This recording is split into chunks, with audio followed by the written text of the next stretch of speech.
স্বাধীনতার স্থপতি প্রেসিডেন্ট মরহুম শেখ মুজিবুর রহমান, স্বাধীনতার স্থপতি বঙ্গবন্ধু শেখ মুজিবুর রহমান, গোটা বাংলাদেশের স্থপতি মরহুম শেখ মুজিবুর রহমান। শেখ মুজিবের ছবি নামানোটা উচিত হয়।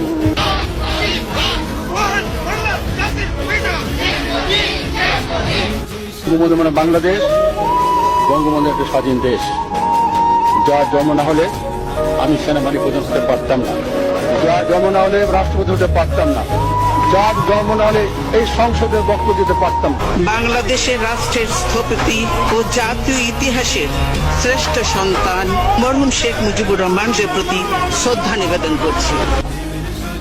দা ভিঞ্চির মোনালিসা দুইবার রাখতে পারবে না। 7ই মার্চ সমগ্র বিশ্বে একবারই ওই ভাষণ ওভাবেই যাবে।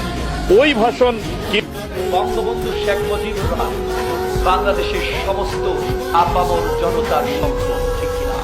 স্বাধীনতার স্থপতি বঙ্গবন্ধু শেখ মুজিবুর রহমান 7ই মার্চের ভাষণ দিয়েছিলেন রেসকোর্সের ময়দানে। ওই ভাষণ আজও কুয়ার ভিতরে নিতে চান খালি। আওয়ামী লীগের নেতা, কিসের আওয়ামী লীগের নেতা? বঙ্গবন্ধু এ জাতির 18 কোটি মুসলমান, হিন্দু, বৌদ্ধ, খ্রিস্টান সকলের নেতা। এক নেতা এক দেশ, বঙ্গবন্ধু